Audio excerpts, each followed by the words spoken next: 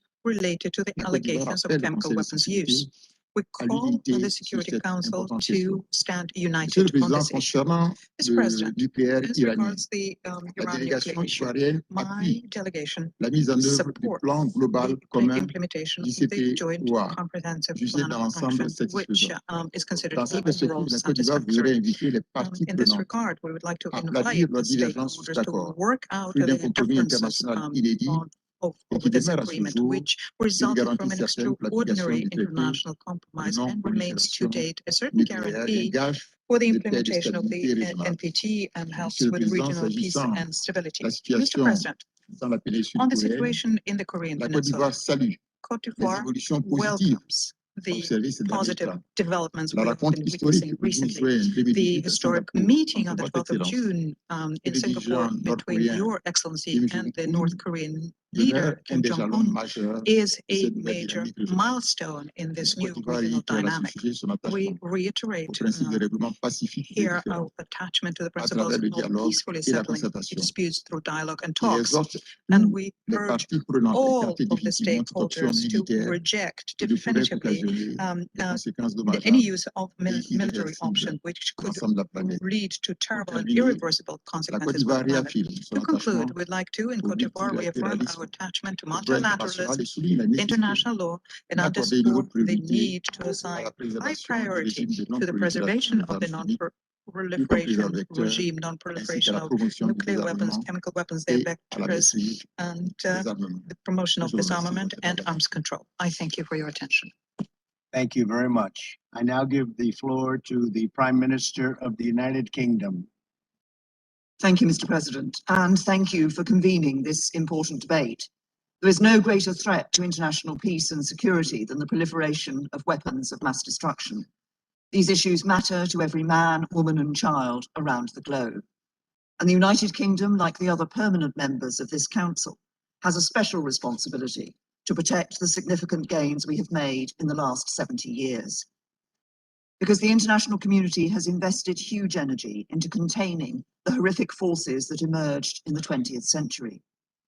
The multilateral framework of treaties countering the proliferation of weapons of mass destruction is one of the greatest achievements of the international community, demonstrating the value of global cooperation. It has improved all of our security. It has brought a measure of predictability and stability, and it has paved the way to arms control agreements and disarmament. When many of us around this table were born, it was feared dozens of nuclear weapon states might emerge. Instead, the Treaty on the Non-Proliferation of Nuclear Weapons has seen a remarkable near 30 states abandon their pursuit of nuclear weapons. Global stockpiles have been reduced by close to 80% since their Cold War peak. That is true success on a truly global scale. Similar, if not greater success, has been achieved on chemical and biological weapons. Over 96% of declared stockpiles of chemical weapons have now been destroyed under international verification. And no country professes publicly to possess biological weapons. But the last 18 months have seen these hard-won gains challenged. We have seen chemical weapons used in Syria, Malaysia, and the UK. The conventions governing our nuclear compact are being picked at. Predictability and stability are declining. If we do not increase our collective efforts to preserve and build on what we have, there is a very real risk these gains will subside or fall away. The 1970 Non-Proliferation Treaty is rightly perceived as the flagship of the international community's determination against nuclear proliferation. Supporting it requires leadership. Leadership of the short your administration and you personally, Mr. President, are demonstrating on DPRK, the world's most pressing nuclear threat. In meeting Kim Jong-un, you have created an historic opportunity for complete, verifiable, and irreversible denuclearization. Consensus from this Council to impose sanctions on DPRK has played no small part. But we will not continue meaningful progress towards peace on the Korean Peninsula without sustained pressure. Sanctions must be strictly enforced by all, including the DPRK's neighbours.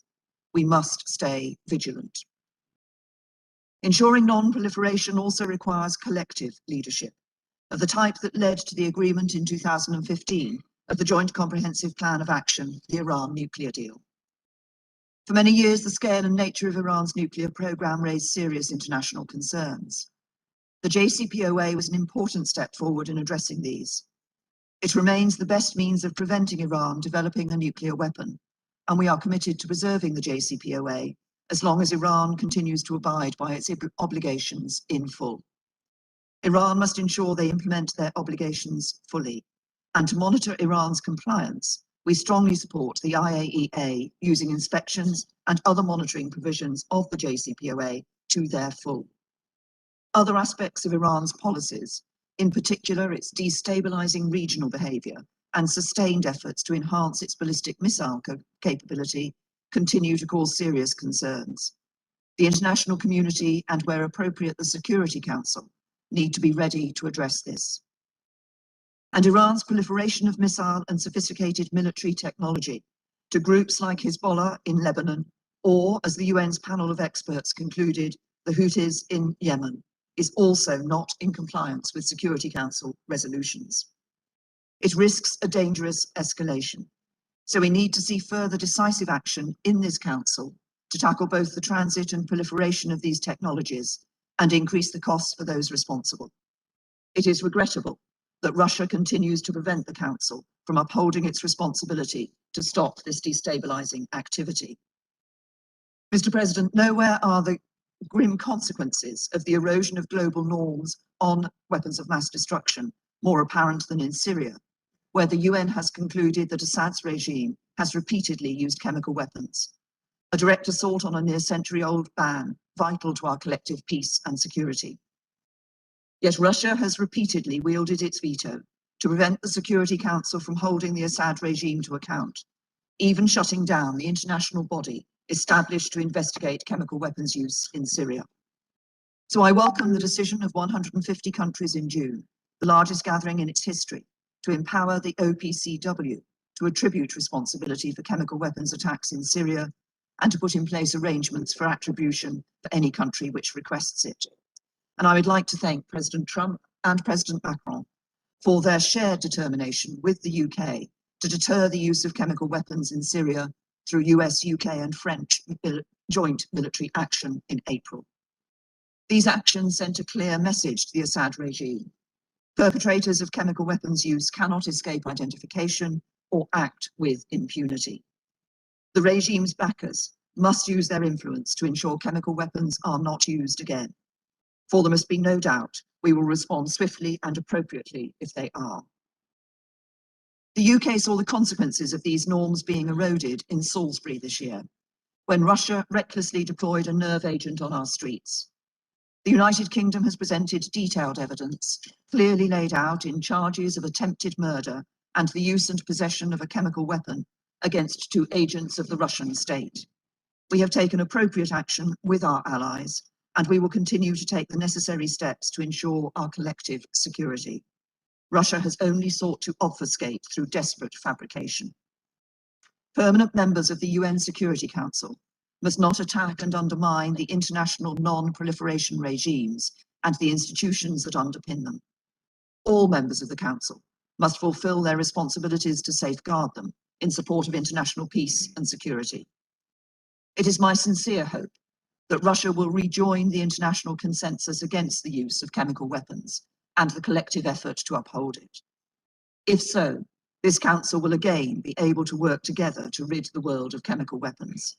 But if not, we should leave no one in any doubt of the international community's determination to uphold international non-proliferation regimes. Not all the challenges faced by the counter-proliferation framework come before this Council, but they are no less urgent. We need to strengthen the rules to keep pace with new technologies and more complex global supply chains. We must help every UN member to develop their capabilities and regulation and ensure they are able to make their contribution to this global effort. The quiet but essential role the United Nations plays must be at the heart of these efforts. So as UN members, we should invest the expertise and diplomatic resources necessary in the conventions. Mr. President, it was collective engagement by states across the globe that produced the counter-proliferation framework. Even the most powerful recognized that investing in collective rules-based restraint was the only effective way of addressing national security interests and avoiding unilateral recourse to force. We cannot let the framework be undermined today by those who reject the values and disregard the rules that have kept us safe. It will take collective engagement to reinforce it in the face of today's challenges. And in this, as has always been the case, the UK will play a leading role. Thank you. Thank you very much, Prime Minister. I now give the floor to the Prime Minister of the Netherlands. Mr. President, Your Excellencies, ladies and gentlemen, this year there have been several occasions when weapons of mass destruction have endangered our security, undermined international stability, and caused terrible suffering. So 2018 has made the importance of non-proliferation abundantly clear. I agree with you, Mr. President, that as politicians, we are first and foremost responsible to keep our own citizens safe. And I believe that multilateral institutions play a major role where this issue is concerned. As I will say in my address to the General Assembly later today, the King of the Netherlands has always championed and will continue to champion the rules-based international order and multilateral cooperation, especially on security matters and other issues of shared concern. The multilateral cooperation requires active support from all of us, including and even especially on the issue of weapons of mass destruction. We should acknowledge the significant achievements that have been made in controlling these weapons. For 50 years now, the Non-Proliferation Treaty has kept the number of nuclear weapon possessors under 10. We can only imagine how much conflict, instability, and violence this has prevented. So I'm encouraged that the US, Russian, and British foreign ministers have underlined their continuing support for and commitment to the NPT on the occasion of its 50th anniversary. We have seen some positive steps on non-proliferation this year in relation to North Korea. The ultimate goal of our joint efforts is to ensure that North Korea abandons its nuclear ballistic missile capabilities and its programs on weapons of mass destruction. It should do this in comprehensive, verifiable, and irreversible manner. We welcome the efforts you, Mr. President, are personally making to achieve a nuclear weapon-free Korean peninsula. For we know that this problem can only be resolved peacefully. As chair of the Sanctions Committee, the Netherlands is doing everything it can to ensure that all nations fully implemented sanctions, so as to keep up the pressure on North Korea to comply with its international obligations. The King of the Netherlands believes that the Joint Comprehensive Plan of Action, endorsed by the Security Council Resolution 2231, remains a good example of how this Council and the international community can work hand in hand for non-proliferation. The International Atomic Energy Agency has concluded in 12 consecutive reports that Iran is abiding by its commitments under the deal. As long as this continues, we will also uphold our commitment to the deal. At the same time, we are concerned about Iran's role in the region, its ballistic missile program, and its human rights record. In particular, Iran's support for Hezbollah and the role Iran plays in Syria and Iraq, and in the development of missiles by the Houthis in Yemen, remain serious concerns for the Netherlands. They need to be addressed. Mr. President, the repeated use of chemical weapons is deeply alarming. It causes terrible human suffering and erodes the established international norm. There should be no impunity for any use of chemical weapons, not for the large-scale attacks in Syria, nor for the individual attacks in Malaysia and the United Kingdom. The same goes for the possible use of chemical weapons by the Syrian regime in Italy. All of us, both within and outside this council, bear a responsibility. Because of the stalemate in this body, we have tasked the Organization for the Prohibition of Chemical Weapons to investigate and identify those responsible for the use of these weapons. We cannot sit back. We have to speak up, take action and firmly support the OPCW so that the perpetrators can be brought to justice. And we need to do this together. Indecisiveness by countries that claim to support the principles of disarmament and non-proliferation could ultimately have disastrous consequences. And with regard to this, the Salisbury attack, we reaffirm our confidence in the UK investigations. We welcome its bringing criminal charges as an important step towards justice. This bolsters our earlier conclusion that it is essential to hold those responsible to account. Mr. President, to conclude, the devastating consequences of the use of weapons of mass destruction underline the urgent need to take action. The use of these weapons must never become the new normal. We must prevent impunity at all costs. A legal norm can only be effective if we collectively uphold it, together, as part of a multilateral effort. Thank you. I thank the Prime Minister for his statement. I now give the floor to the Deputy Prime Minister and Minister of Foreign Affairs of Kuwait. Thank you. بسم الله الرحمن الرحيم. فخامة الرئيس In the دونالد name of ترامب، Allah, the merciful, the compassionate, Mr. President أود Donald Trump, بداية أن أعرب عن ارتياحنا وسعادتنا لرؤيتكم وأنتم تترأسون اليوم قمة لمجلس الأمن، مثمنين مبادرتكم بعقد هذه الجلسة المفتوحة والتي تؤكد على إعطائكم الأولوية القصوى لأحد أخطر المسائل التي تهدد السلم والأمن الدوليين والمتمثلة في أسلحة الدمار الشامل. إن المناقشة التي نجريها في هذه القاعة تأتي في ظل مرحلة دقيقة وظروف معقدة يمر بها عالمنا اليوم، ولا سيما منطقة الشرق الأوسط. فإلى جانب انتشار النزاعات والإرهاب تتزايد التهديدات باستخدام أسلحة الدمار الشامل. تلك التهديدات التي لم تعد افتراضية، بل شهدنا إطلاق الصواريخ البالستية وإجراء التجارب النووية واستخدام الأسلحة الكيميائية في أماكن عديدة في العالم مؤخرا. وأود هنا إعادة تأكيد موقف دولة الكويت المبدئي والثابت تجاه قضايا عدم الانتشار والمتمثلة في إدانة استخدام أسلحة الدمار الشامل في أي مكان وفي أي زمان ومن قبل أي طرف كان، باعتبار ذلك انتهاكا جسيما للقانون الدولي، مشددين على إرساء السلام والأمن والاستقرار في العالم. لا يمكن أن يتحقق في ظل وجود هذا النوع من الأسلحة. لقد شهدنا في الآونة الأخيرة أهوال الهجمات بالأسلحة الكيميائية من جانب الدول والجهات الفاعلة من غير الدول في سوريا. تلك الهجمات التي جعلتنا ندرك أن خطر انتشار أسلحة الدمار الشامل لم ينحصر، بالرغم من وجود المعاهدات والقرارات التي تجرم استخدام تلك الأسلحة.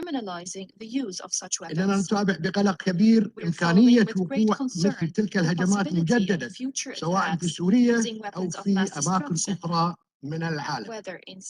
ونؤكد على أهمية التصدي لتلك الهجمات الكيميائية يأتي أولا من خلال إظهار وحدة مجلس الأمن في تعامله مع هذا الخطر المحدق، ومن ثم ضمان تفعيل القرارات الدولية ذات الصلة، وعلى رأسها قرار مجلس الأمن 1540 الصادر في عام 2004. فخامة الرئيس، تتعرض المملكة العربية السعودية إلى هجمات غير مسبوقة بالصواريخ البالستية تشنها ميليشيات الحوثي باتجاه أراضيها لتستهدف الأماكن المدنية والدينية. إن دولة الكويت تجدد إدانتها واستنكارها الشديدين لتلك الهجمات الصاروخية التي استهدفت المملكة العربية السعودية بشكل خاص والمنطقة بشكل عام.